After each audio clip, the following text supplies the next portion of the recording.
పరిశుద్ధాత్మ దేవుడు మనతో మాట్లాడుతుండు. ఆ రాజు దేవునికి వ్యతిరేకంగా చేసినప్పుడు దేవుని మాట వినలే, ఆజ్ఞ అతిక్రమం చేశాడు. అందుకే ఇజ్రాయెల్ పెద్దల మీద మొట్టమొదటి రాజు ఫెయిల్ అయిపోయాడండి. రెండవ రాజును దేవుడు ఏర్పరచుకున్నాడు. ఆ రెండవ రాజే దావీదు మహారాజు. హల్లెలూయా. దావీదు మహారాజుని అతి చిన్న వయసులో, అతి పిన్న వయసులో దేవుడు అతన్ని అభిషేకించాడు సమూయేలు ద్వారా. ఎక్కడో గొర్రెల్ని కాచుకుంటూ అరణ్యం ఉన్నటువంటి దావీదుని దేవుడు అభిషేకించాడు. అందుకే దేవుడు చెప్పిందే మనం చేయాలి, దేవుని చెప్పింది మనం ఎప్పుడు కూడా చేయకూడదు. అది మనకి దీవెన కాదని దేవుని వాక్యం చెప్తా ఉన్నది. అప్పుడు ఇశ్రాయేలు అప్పుడు ఇజ్రాయెల్ ప్రజలు చేసిన వాదం బట్టి చూడండి, యెహోవా మన మధ్య ఉన్నాడో లేదో అని వారు యెహోవాను శోధించుటకు అతడు ఆ చోటికి మస్సా అనియు మెరీబా అని పేర్లు పెట్టెను. తరువాత అమాలేకులు వచ్చి, ఈ మాట పూర్తి అయిపోయింది బ్రదర్, బండలో నీళ్లు తాగిరని. అది చదువు, అక్కడి నుంచి చదవండి. బండ మీద నేను నీకు ఎదురుగా నిలుస్తాను, నీవు ఆ బండను కొట్టగా. చూడండి, దేవుడు చెప్పాడు ఆ బండను కొట్టగానే ప్రజలందరూ తాగుటకు విస్తారమైన ఒక జల ప్రవాహం వస్తుంది అక్కడ అని చెప్పాడు. మోషే ఆ బండను కొట్టాడండి. హల్లెలూయా. ఆ బండలో కదా బోరేస్తే ఎలా నీళ్ళు వస్తాయో అలా బయటకు వస్తూనే ఉన్నాయి యేసురాజు కదా.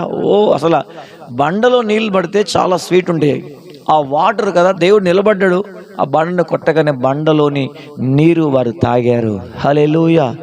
ఆ రాత్రి ఆ మధ్యాహ్న కాలం సమయం లేదా ఉదయకాల సమయము దేవుడు వారితో మాట్లాడి ఆశ్చర్యమైనటువంటి కార్యాన్ని వారు చూస్తుండగా వాళ్ళు ఆశ్చర్యపోయారండి. అబ్బా, ఈ దేవుడు ఎంత గొప్పవాడా అని ఆశ్చర్యపోయే విధంగా దేవుడు ఒక మిరకల్ చేశాడు.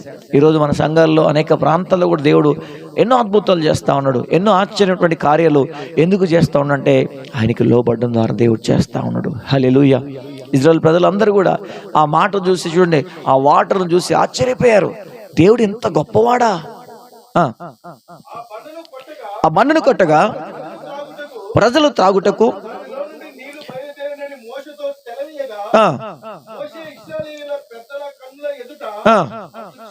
అట్లు చేసెను. అప్పుడు ఇజ్రాయెల్ ప్రజలందరూ కూడా చేసిన వాదమును బట్టి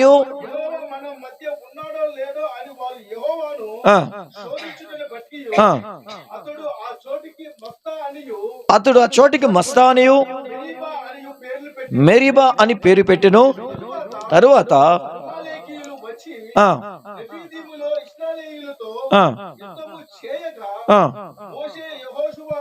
మోషే యెహోషువతో హల్లెలూయా. ఈ బండ గురించి క్రొత్త నిబంధనలో ఒక సందర్భంలో పౌలు కూడా బోధిస్తాడండి. వాక్యం చెప్తూ ఆయన పాత నిబంధనలో మంచి నిష్ట కలిగిన వ్యక్తి. ఎవరు? పౌలు. మంచి ధర్మశాస్త్ర పండితుడు ఆయన, పాత నిబంధన. అయితే బోధిస్తూ చూడండి, ఒకసారి ఆ మాట చూద్దాం. 1 కొరింథీయుల రాసిన పత్రిక. అసలు ఈ బండ ఎందుకు, బండలో నుంచి వాళ్ళు తాగారు, ఎవరు ఈ బండ అని చూస్తే అక్కడ మనకి ఒక మాట కనబడుతూ ఉంటుంది. చూడండి, 1 కొరింథీయులు 10వ అధ్యాయం 4వ వచనం దయచేసి చదవండి. అందరూ ఇక్కడ రాయబడతా ఉన్నది, మీకు ఇంకా బాగా అర్థం కావాలంటే 1వ వచనం చదవండి దయచేసి. సహోదరులారా, ఈ సంగతి మీకు తెలియకుండా నాకు ఇష్టం లేదు. కొరింథీ సంఘానికి పౌలు చెప్తా ఉన్నాడు, వాక్య పరిచర్య చేస్తూ ఇజ్రాయెల్ ప్రజల జీవితంలో జరిగినటువంటి సంఘటన. ఎక్కడ ఇజ్రాయెల్ ప్రజలు, ఎక్కడ పాత నిబంధన, ఎక్కడ క్రొత్త నిబంధన. చూడండి, దేవుడు కాలాలు వేరైనప్పటికీ, మనుషులు వేరైనప్పటికీ కూడా దేవుడు మాత్రం ఆత్మదేవుడు ఒక్కడే. కాబట్టి తరాలు కాలాలు వేరు, కానీ బైబిల్లో ఇక్కడున్న మాట అక్కడున్న మాట ఇక్కడ పొంతన కలిసి ఉంటుంది. హల్లెలూయా కదా. 40 మంది బైబిల్లో ఎంతమంది రాశారు తెలుసా? 40 మెంబర్స్. హల్లెలూయా. ఆశ్చర్యమైనటువంటి కార్యం అండి. నిజంగా దేవుడు ఒక వ్యక్తికి సేవకుడుకున్నటువంటి తలంపు, క్రొత్త నిబంధనలు ఇంకొక వ్యక్తికి ఉండడం, ఆ మాటలు ఇవన్నీ కలిసి ఉండడం అనేది ఆశ్చర్యం. పౌలు బోధిస్తూ ఈ మాట చెప్పాడు. ఏమనంటే, నా సహోదరులారా, మీకు ఈ సంగతి తెలియకుండా నాకు ఇష్టం లేదయ్యా, కాబట్టి ఈ సంగతి మీరు తెలుసుకోండి. ఈరోజు మనం కూడా తెలుసుకుందాం. అదేదనగా, మన పితరులు అందరూ కూడా, ఎవరు మన పితరులు అంటే మోషే కాలం ఉన్నటువంటి వాళ్ళందరూ కూడా మన పితరులే. మేఘము కింద ఉండిరి, వారందరూ కూడా సముద్రములో నడిచిపోయారు. చూసారా, ఎప్పుడో జరిగిన నూతన నిబంధనలు జ్ఞాపకం చేస్తాడు పౌలు. వారందరూ కూడా మన పితరులు సముద్రంలో నడుచుకుంటూ వెళ్ళారు. మేఘం కింద సముద్రంలో నడుచుకుంటూ వెళ్ళారు. అందరూ మోషేను బట్టి మేఘములోను సముద్రంలోను. ఆ రోజు వాళ్ళు సముద్రం నడిచారు, కానీ వాళ్ళు బ్యాప్టిజం తీసుకున్న సంగతి వాళ్ళకే తెలియదు. హల్లెలూయా. సముద్రం నడుచుకుంటూ వెళ్ళారు. దేవుడు 2 పాయలు చేయగానే సముద్రం 2 పాయలు అయిపోయింది, కర్ర తీసుకొని కొట్టగానే. ఆ శక్తి దేవుడు, అసలు విచిత్రం అంటే అసలు సముద్రం 2 పాయలు కాడిపోయిందండి. ఇది బైబిల్లో నిజమా అబద్ధమా అని చెప్పేసి కొంతమంది శాస్త్రవేత్తలు వెళ్ళి ఆ సముద్రం ఎక్కడైతే రాయబడి ఉందో బైబిల్లో అక్కడికి వెళ్ళి పరిశోధన చేశారండి. పరిశోధన చేసినప్పుడు అక్కడ అడుగు భాగాల్లో రథాలు, ఆ రథాలకు ఉన్నటువంటి చక్రాలు, కత్తులు, ఇవి కొన్ని ఆ పరిశోధకులకు దొరికాయంట. తీసి మ్యూజియంలో పెట్టారంట. అది ఎక్కడో తెలియదు, నేను ఒక వీడియోలో విన్నాను. హల్లెలూయా.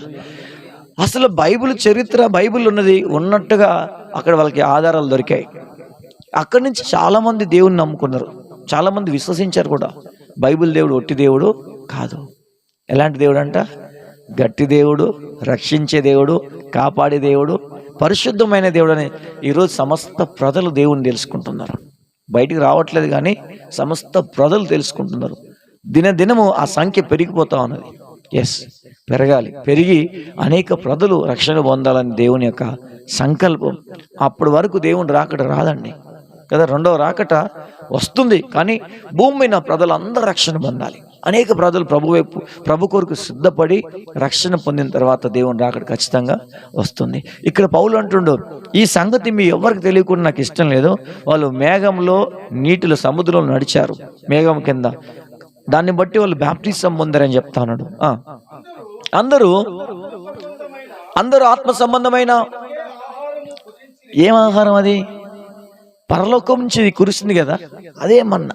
ఆయన అదే అంటుండే, అందరూ ఆత్మ సంబంధమైనది. అంటే పరలోకంలో ఉన్నది ఆత్మ సంబంధమైనది, భూలోకంలో ఉన్నది ప్రకృతి సంబంధమైనది. అందుకే పౌలు వివరిస్తా ఉన్నాడు, ఆత్మ సంబంధమైనది పరలోకంలో ఉంటుంది. అందుకే పౌలు అన్నాడు, మీరు పైనుండి వాటిని వెతకండి కదా, అక్కడ ఆత్మ సంబంధమైనవి దొరుకుతున్నాయి. అందుకే అంటున్నాడు, ఆత్మ సంబంధమైనది భుజించితిరి. అందరూ ఆత్మ సంబంధమైన ఒకటే పానం కదా, డ్రింక్, నీళ్లు. ఒకటే దాహం వేస్తే దప్పిక. ఆత్మ సంబంధమైన పానము తాగిరి. ఎలా అనగా, తమ్మును వెంబడించిన ఆత్మ సంబంధమైన బండలోనిది త్రాగిరి. బాగా అర్థం చేసుకోండి. పాత నిబంధనలు మనం చూసాం. మోసే కాలంలో ఆయన ఆ బండను కొట్టగానే బండలోంచి నీళ్ళు వచ్చాయి, వాళ్ళు తాగారు. క్రొత్త నిబంధనలు పౌలు అంటుండు, అందరూ ఆ బండలోనే తాగి దాహం తీర్చుకున్నారు. అందరూ బండలోనే తాగారు. ఏంటిది బండలోనే తాగారు? ఏం తాగారు? నీరు తాగారు. ఆ మర్మం చెప్తా ఉండు. ఆ నీరు అంటే దేనికి అర్థము? బండ అంటే దేనికి అర్థము? అందరూ ఆత్మ సంబంధమైన బండలోని తాగిరి, పానము చేసిరి. ఎలా అనగా, తమ్ముడు వెంబడించిన ఆత్మ సంబంధమైన బండలోనిది త్రాగిరి. ఆ బండే, హల్లెలూయా చెప్దామా, హల్లెలూయా. ఆ బండే క్రీస్తు యేసు. ఈ ఉపవాస ప్రార్థనలో ప్రభు మనతో మాట్లాడుతూ ఉన్నాడు. అందుకే ఒక సందర్భంలో పేతురుతో అనుకుంటా ప్రభు ఒక మాట చూడండి. అదే మత్తయి సువార్త 16వ అధ్యాయం 18వ వచనంలో ఒక మాట రాయబడింది. 16వ అధ్యాయం 18వ వచనంలో, మత్తయి సువార్త 16:18 వచనంలో పేతురుతో ఒక సందర్భంలో అందరూ ఎవరు అనుకుంటున్నారయ్యా నా గురించి బయట అంటే రకరకాలుగా చెప్తారు అందరూ, కానీ పేతురు మాత్రం నీవు దేవుని కుమారుడు అని నాకు తెలుసయ్యా అంటాడు. నువ్వు దేవుని రక్షకుడు నాకు తెలుసు అని పేతురు సైలెంట్. ఇది మర్మయుక్తమైనది. పరలోకపు తండ్రి బయలుపరిస్తే తప్ప అది ఎవ్వరికి అంతు చిక్కదు. నువ్వు తెలుసుకున్నావు, నువ్వు ధన్యుడవు అని ఈ మాట పలికాడు. చూడండి, ఈ బండ మీద దానికి పైన 2 వచనం పైన చదవండి, 16 చదవండి. అందుకు సీమోను పేతురు, నీవు సజీవుడగు దేవుని కుమారుడైన క్రీస్తు అని చెప్పాడంట. ఏమని? నువ్వు సజీవుడవయ్యా, సజీవుడైన దేవుని కుమారుడగు క్రీస్తువే. నాకు అర్థమైపోయింది. షో చెప్పదు ఎవరికి, ఇది రహస్యము. ఆయనకు అర్థమైపోయింది. పేతురు నా గురించి పూర్తిగా తెలుసుకున్నాడు.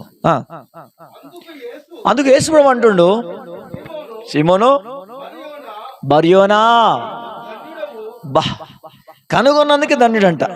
నీవు ధన్యుడవయ్యా, పరలోకమందున్న దేవుడు తప్ప, పరలోకమున్నటువంటి తండ్రి ఆ దేవుడు తప్ప ఈ సంగతి మరొకరు నీకు తెలియజేయరు. ఆయననే నీకు తెలియజేశాడు.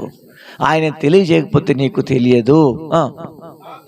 నా తండ్రి ఈ సంగతి నీకు బయలుపరిస్తేనే కానీ నరులు ఎవ్వరు ఎంత మాత్రమో ఎవ్వరు బయలుపరచలేరు.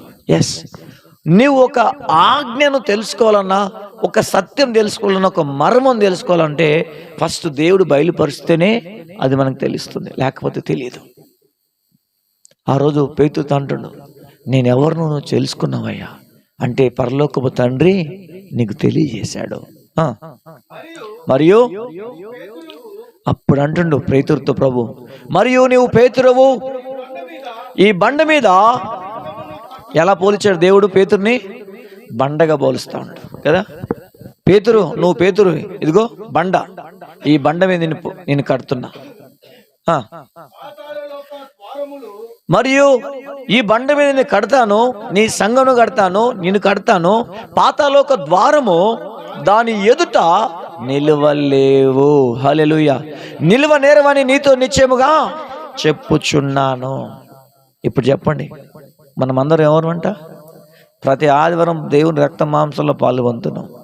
క్రీస్తు యేసే ఆ బండని అర్థం. అందరు కూడా ఎక్కడ దాగారంట? బండలోని రాగిరి కదా. మోషేకి వచ్చినటువంటి పరిస్థితి మనకి ఎదురైతే మనం ఏం చేస్తాం కదా? చింతిస్తూ ఉంటామా, ఆలోచిస్తూ ఉంటామా కదా? మోషే ప్రార్థన చేశాడు దేవునికి. మనం కూడా ప్రార్థించాలి. ప్రార్థిస్తే జవాబు దేవుడు ఇస్తాడు. ప్రార్థిస్తే దేవుడు జవాబు ఇస్తాడు, సమస్య నుంచి విడిపిస్తాడు, మార్గం చూపిస్తాడు. అందుకే పౌలు, నేను అపాయంలో ఉన్నా, ఇప్పుడు ఉపాయం లేనివాడను కాదు, నా తండ్రి నాకు ఉపాయాన్ని చూపిస్తాడు. ప్రియులారా గమనించండి. అందుకే అపాయంలో ఉన్నప్పుడు ప్రార్థన చేయి, దేవుడు నీకు ఉపాయాన్ని చూపిస్తాడు. కాబట్టి బండలోని వారు తాగారు. ఈరోజు ప్రభు అంటుండు, మనల్ని అందరినీ కూడా ఎక్కడ కట్టాడంట? క్రీస్తు అనే బండ మీద మన పునాది వేయబడ్డది. గుర్తుపెట్టుకోండి. రక్షణ పొందామా అంటే క్రీస్తు అనే బండ మీద మన ఇల్లు దేవుడు కట్టాడు. ఒక మాట ఇంకా మీకు పూర్తిగా అర్థం కావాలని చెప్తాను. ప్రభు ఒక మాట చెప్పాడు, ఇసుక మీద కట్టిన ఇల్లు ఏమైపోయింది? వాన వచ్చింది, వరద వచ్చింది, ఆ ఇల్లు గాలి కొట్టగానే ఫాట్మా పడిపోయిందంట. అదే బండ మీద కట్టబడిన ఇల్లు, గాలి వచ్చింది, తుఫాను వచ్చింది, అలజడి వచ్చింది, ఏది వచ్చినా కానీ కూలిపోకుండా ఎలా ఉంది తెలుసా? స్ట్రాంగ్ ఉంది. ఆ బండే క్రీస్తు యేసు అంటుండే ఈరోజు.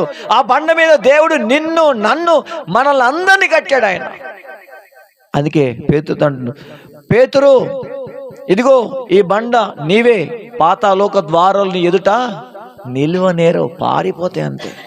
ఈరోజు మన ముందు కూడా శత్రువు సైతను వచ్చి కదా మనల్ని ఏదో భయపెట్టాలని చూస్తూ ఉంటాడు, కానీ మన తండ్రి మనల్ని రక్షించటకు సమర్థుడు. హల్లెలూయా. బట్ అందరూ దేవుని వాక్యానుసారంగా జీవిద్దాం. దేవుడి మాటలు దీవించును గాక.